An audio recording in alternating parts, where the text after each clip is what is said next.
Hey Tuskegee, Pat Wallace back with you, and Tuskegee Online is back. Today we are going to talk to candidates about the leadership in the city of Tuskegee. This is the 3-question series. Make sure you like this video, share the video, subscribe to the page on Facebook, and subscribe to the YouTube channel so that you do not miss anything as this election approaches on August 26th.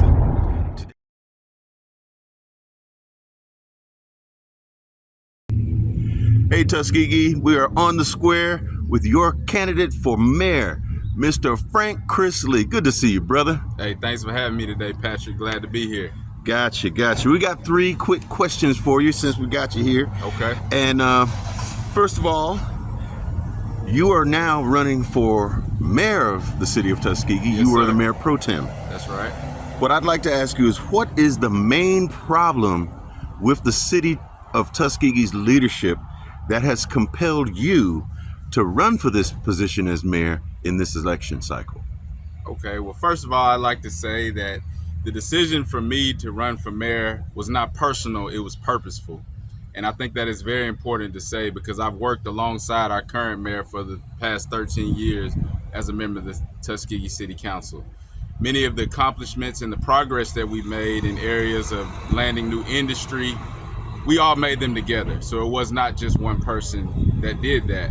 But with that being said, the shortcomings and the failures that we had, we all share responsibilities for. So I'm not afraid to address those things and admit that there are some things that we can do better here in the city. And matter of fact, that is one of the underlying themes of my campaign, that we can do better. So that is why I decided to run for mayor.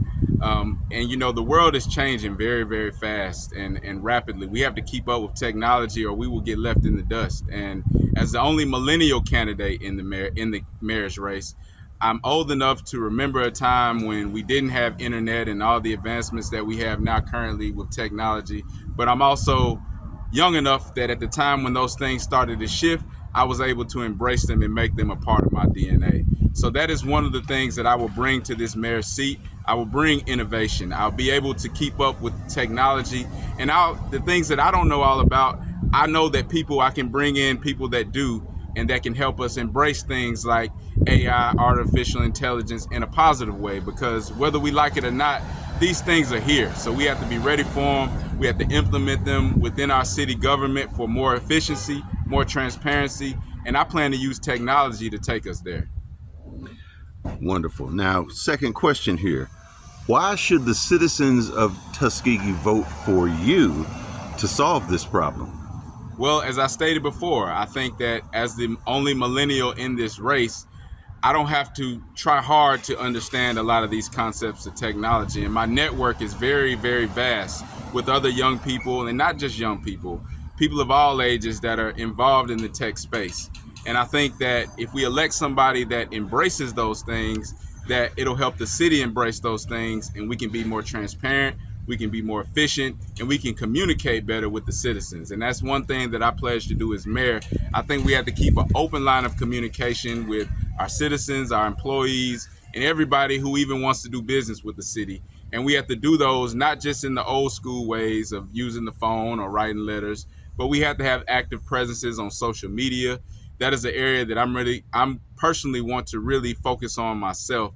I haven't been the most active over the past years, but even throughout this campaign process, I've really seen the importance of communicating with the citizens, getting their feedback on things. And even if it's something you don't have the answer to right then, letting them know that you're working on it really goes a long way.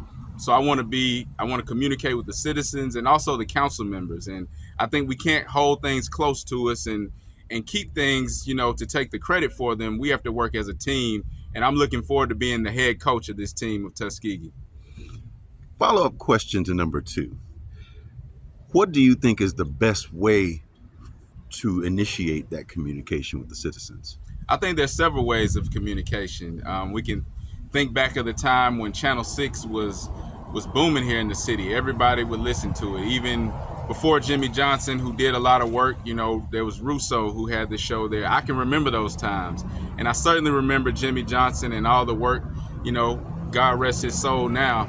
But we can't backtrack here in current time from where we've already been. So I think that a streaming platform is very important.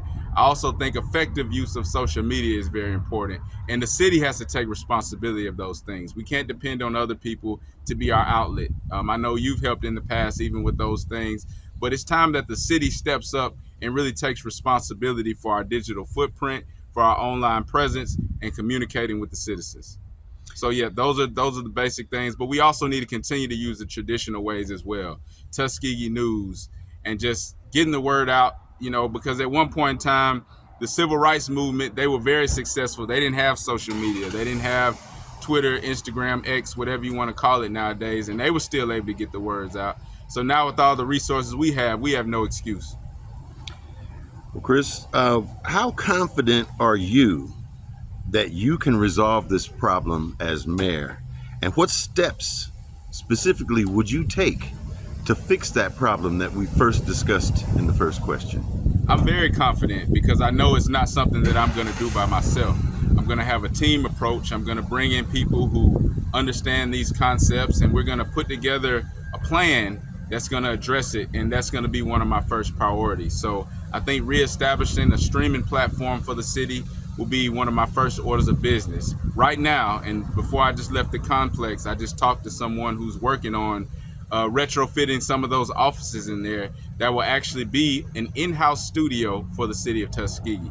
That's something that we've never had in the complex, but I think that'll give me the opportunity as mayor when I need to go live, or if I need to address the citizens right away, have a press conference, we'll have those resources right there. It'll also be set up for programs where we can bring in guests, podcast style, to talk about some of the things going on in the city. And I think that's very important. And I think that all of our departments need to communicate like that as well. Obviously, police and fire, it's important to keep the citizens updated from a public safety standpoint, but even getting word out about our recreation programs and highlighting the positives when so many people focus on the negative, we have to control that narrative, and I'm confident that I'm the one that will be able to do that for the City of Tuskegee. Well, thank you, Chris, for taking a few minutes out of your busy schedule to answer the questions of the people of Tuskegee. We wish you so well in your campaign, and we'll look forward to speaking to you again before the actual election. Okay, well, thank you for having me. Thank you, brother. Virtual. Thank you, brother. Yes, sir.